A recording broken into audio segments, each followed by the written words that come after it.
Hey, what's up, everybody? It's your boy Vigilante. Welcome to another episode of TVT Takes with Vigilante and Teshk, Uh, aka Diet Coke, did you did you Volume for, 3. did you forget who I was for a second? Did you think I was fucking Alan Owens or something? God, shout out I Alan. didn't know if I didn't know if I wanted to say Diet Coke or Teshk, so I said Teshk, aka Diet Coke. What's up, man? Bro, we skipped a whole week.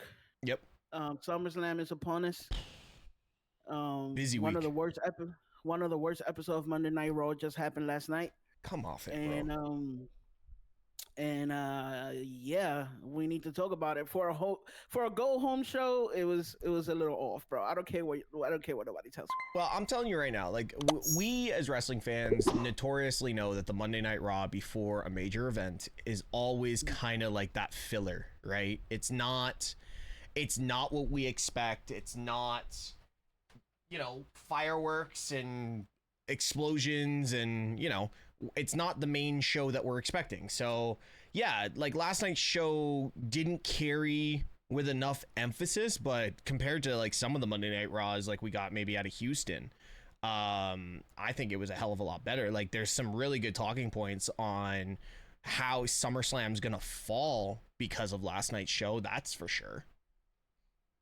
What I could tell you is, I agree with 50% of the things you say, but this is my problem. So SummerSlam already feel rushed. It already feel lackluster, and then you give me a show like that a week before when you only had about 3 weeks to build into SummerSlam. It wasn't a great show for a go home show when you're rushing. And then that's the problem that WWE is having because of so many freaking events and Yeah. all this they got going on. And yeah, you know what I mean? Like, I understand being predictable, Mm-hmm. but I also understand being logical. And they not connected those two, in No, my opinion. I agree. Okay, I'll agree with that. Like WWE has overloaded the summer with far too many major events. And I never thought I'd say like I'm sick of getting a weekend PLE every 2 weeks. But it's crazy to see. Like just remember, technically after WrestleMania, like I don't know if anybody's watched Unreal, but WWE's already shown that they have 2 seasons, right? They have November going into April and then May going into October. Those are their 2 seasons. Guess what their off season is? May going into October, you know? And it feels like we've done more since after WrestleMania than we did leading into WrestleMania. So yes, I agree, like a lot has felt rushed. But I think SummerSlam, depending on what storyline that you're looking at, we have had some really good builds going into some of the matches. Let's jump into storylines and some of them. Let's jump into this Roman Reigns and Jey Uso versus Bronson Reed and Bron Breakker.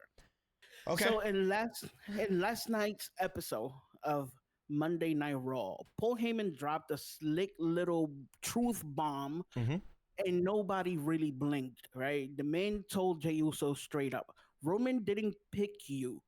He didn't think that you will be the next tribal chief." And what happened? Everything, the whole empire fell apart. Correct? But instead of WWE letting that line shake Jey to his core to make this a little more believable and push this, WWE brushed it like it was just another promo bullet point. Yeah. Nothing came of that. We kept getting back into Jey being the right hand man because he's no longer the main event Jey Uso. He is the right hand man Jey Uso right now. We went right back into that, right? And then we went into this main event that we all knew what the fuck was going to happen in the main event. I think there was a big miss, and maybe it's just coming off of everything we've just watched. Like, well, what I've just watched, I've literally come from watching Unreal to literally recording this with you. It's been a quick transition over, and I think I'm trying to look at things through the producer's eyes and that kind of thing.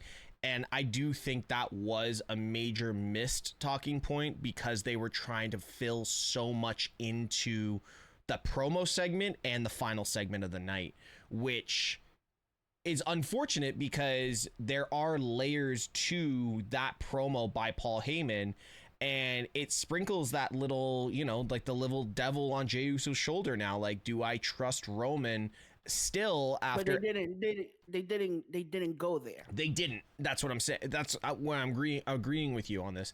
My other problem with not the promo but the final segment. We're gonna get to the final segment, yeah. But go ahead, you could start. Well, okay. So to your point, the issue with Jey Uso not getting to either show a facial expression or a reaction really to that moment is that the crowd and the fans could have potentially missed how significant that was as well. That's where I'm struggling with it, because there was the little ooh out of the crowd, but dropping that Solo was the one that's picked and it wasn't Jey, and Jey as the main event guy really hasn't fulfilled much after winning that world title at Mania. It's kind of, like you said, putting him back to the right-hand man. And are we just running back to Survivor Series where we're going to have another Bloodline rules match between Romans and Solo, and then Jay's probably just going to turn? Like, it's played out. And that's the problem with this bill heading into SummerSlam, is fucking predictable and it's fucking rushed. Yeah. It feels like, I always tell you, it's a fast food storyline, right? Mm-hmm. It's cheap, it's safe, and you already know what's on the menu. There's nothing new. There's no nuance to anything. There's no nuance to the fact that Jey went through everything he did to separate himself from the bloodline, to now the bloodline is in my vein. Yeah. And all this dramatic shit. Like, anything that have happened with Jey after he left the bloodline till yesterday was literally ignored by the storytelling. Yeah. You understand what I'm saying? Yep. And that's my problem. Another thing is, Roman got advertised for Raw. Surprise, surprise, he was there for the last 10 minutes. Mm-hmm. We know how that goes. But it felt like people was led to believe that he would at least cut a promo. Yeah. And at least when Roman does cut a promo, it adds cinema to the storyline. It's not flat when Roman cuts a promo. So we, go back to the same good old, everything happened. The heels bounce back after getting cooked last week. Yeah.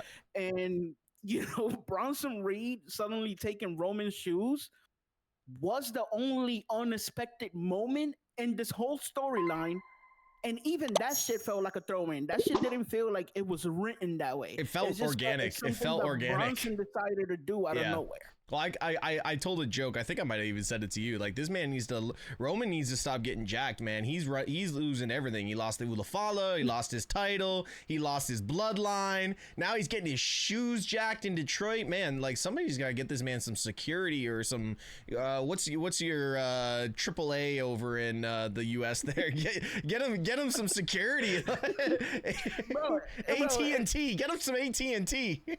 I remember I hit up my buddy Austin, the person who I do the baby faces pot with. Yeah. And I told him Bronson literally went up to Roman and told him what size shoes you wear, and just snatched it. That's it. That's what it was. And what's crazy about all of this is name me another moment in this whole programming where it has been as unexpected as that. No, I agree with you, but like I want to touch into this because we can beat the entire build to this to death, but I want to talk about like one of the finishing things of this segment and kind of what this whole build has been. And I think as a wrestling fan, we are very well aware who the future in the next 10 years of professional wrestling is. We know it's Bron Breakker. We know it's the Bianca Belairs, it's the Jade Cargills, it's the Oba Femis, the Trick Williams of the world, the Tiffany Strattons. I can go on and on telling you who's going to be main eventing 46, 7, 8, 9, and 50. Like, I can tell you who's going to be involved in this. Right. stop trying to reiterate it. That's what my issue with this build is. This build seems like every week it's a throwback to a promo either cut by Roman, cut by Cena, cut by Punk, cut by Lesnar. Guys, we know Bron Breakker is the next big thing. You don't need to keep telling us. Stop. like what are we doing? Like we know. Like we seriously know. We knew the minute he stepped into NXT that he was going to be the guy. You don't need to go on. I'm sorry, bro. When you mentioned NXT, it just came up to me. We knew from NXT that he already was going to be the next Paul Heyman guy. Yeah. They told us. They've been telling us the trajectory for Bron Breakker for the better part of 4 years. So we get it. He's the next guy. But is this going to culminate with him going over on Roman and Roman going to sink away into obscurity, and then at WrestleMania 42 we're going to get Bron Breakker versus Roman Reigns? No, that's not what's going to happen here. So why literally just say, oh, this is this? No, this is not it. Like, there is so much more story for Roman to tell, for Jey to tell. Yes, Bronson and Braun are awesome. I think they are great talent. But having to continuously feel to tell us that this is who you're going to be cheering for, just, hey, guys, by the way, he's the big dog now. He's the big dog now. He's the big dog. He's the big dog. Like, fuck sakes, man. I'm going to say my last piece on this, and then you can say your piece on it. We going on 15 minutes on this conversation, and we could kill it there. Yeah. But, I'm going to go back to the main event. Bronson versus Jey, ending in a fucking DQ after Bron Breakker showed up with a spear out of nowhere, was just more copy-paste booking. Like, we get it, right? Numbers, number games, chaos, setup match. That's how it's supposed to go, right? But when every episode starts to follow the same damn formula, it loses the fucking magic. And I think the magic is already lost, right? Wrestling hits harder when it's unpredictable within a logical story. Yeah. Right now, this just feel like Judgment Day. Plugging names into a template because SummerSlam is coming, so let's put this name here and this name here and this name here, and that's it. We got a storyline. Now we got to scramble to fucking build the heat. And I mean, I think WWE, as much as I love the product, y'all need to step it up. We're not kids. We seen the fucking playbook. You made a whole show showing us the fucking playbook. Yeah. Now make us feel something again. There's only two things I'm going to say on this, just to jump on your point just then. This is Judgment Day from like late 2023 into 2024, where we went almost 17 episodes of the same finish. Remember, what was it? Judgment Day versus New Day or whatever? Or not only that, but Bronson Reed and Bron Breakker are playing the Bloodline storyline. Yeah, to a T. So much so, they think that we're so stupid that they got Paul Heyman. I'm telling you, it's a fucking template, and they just plug the names. Like, they switch the name and plug them, and that's it. The only thing I'm going to say on that is they are scrambling, I believe, with the Seth injury, trying to figure out, I think with Seth in that central position, in that quarterback position for this faction, I think we would have felt something a little bit different. But you never know. I could be wrong. The only thing I want to say before we end this, if we can find that clip, there's a fan clip, I believe it's Mona's clip, of Bron Breakker from where his feet left the ground to where he speared Jey. I think I measured it at like 13 feet. It was the dude is a beast, bro. Insane. Like, if we can find that and put this up, like, dude, it was ridiculous. That was the most stupidest spear I've ever seen.